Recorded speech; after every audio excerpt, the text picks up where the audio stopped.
Welcome to the channel where curiosity and growth meet, where you learn to make a difference, earn smarter, upskill faster, and thrive in a world that never stops evolving. In a world where money is getting harder to earn and easier to spend, many people are still living like the bill won't come due. Overspending has become a global sport, and the sad part is most of us don't even realize we're doing it, because it doesn't start with big purchases. It starts with small impulses. One "I deserve it," one "soft life won't live itself."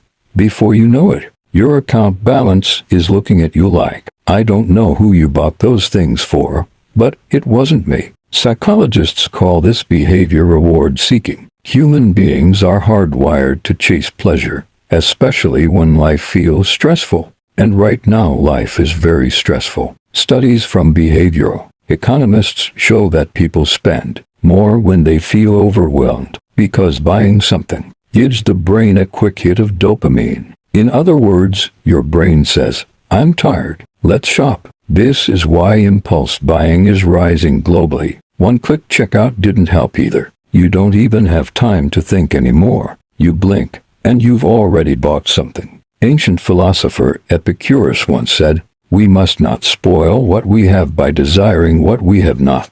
Clearly, Epicurus did not live in a century with TikTok ads following you like a spiritual attack. But the psychology goes deeper. People don't just spend because they want things. They spend because of pressure. Soft life pressure is real. When your entire social media feed is full of people traveling to Bali on a Monday morning, eating brunch at rooftop restaurants, or unboxing something every 3 business days, your brain starts whispering, "Why not you? Why are you living like someone who has responsibilities?" And suddenly, you're overspending to look like you're keeping up. Global insights show that lifestyle inflation is at an all-time high. As income increases, people automatically increase their spending to match it. No reflection, no planning, just "I earn more now, let me live larger." Psychologists say this happens because humans adapt quickly to new comfort levels. What felt luxurious yesterday feels normal today, and what feels normal today will feel boring tomorrow. The cycle never ends. There's also peer pressure, not the primary school kind. Adult peer pressure is worse because it comes with receipts. Your friends want to go out. You know you should stay home, but your mind says, "You only live once." YOLO has become the global excuse for financial recklessness.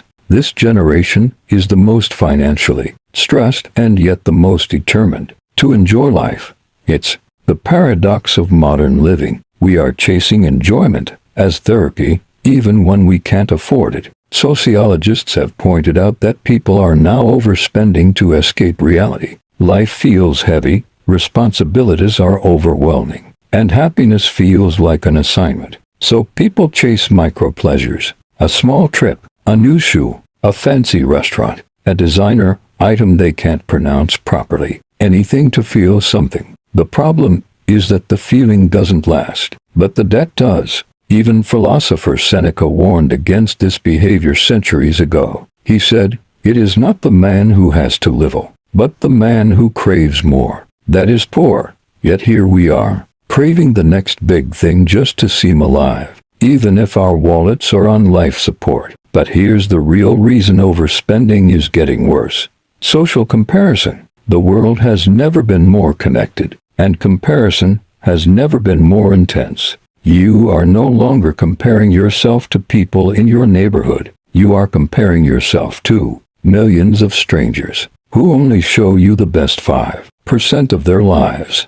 People are going broke trying to look rich, while the rich are busy trying to look simple. Overspending also happens because of identity. Some people try to buy the version of themselves they wish they were, a confident version, a successful version, a happy version. Buying becomes a way to perform identity instead of developing it. Psychologists call this compensatory consumption. It means when people feel insecure, they buy things that represent who they want to be. The sad part, the insecurity does not disappear. So the reason people overspend is not because they are irresponsible. It's because they are human. We are wired for pleasure, pressured by society, overwhelmed by stress, tempted by marketing, and driven by comparison. Overspending is the perfect intersection of all these forces. It's not just a financial issue, it's a psychological one. People don't overspend because they enjoy wasting money. They overspend because they want to feel alive in a world that constantly drains them. And that is what makes overspending one of the most dangerous habits of the modern age. It gives you feelings today and consequences tomorrow. If you have made it this far, please like, comment, subscribe, and share this content to help others. So, let me ask you, who are you spending for? Yourself, your emotions, or the people watching you online, who won't be there when the bill arrives? You choose.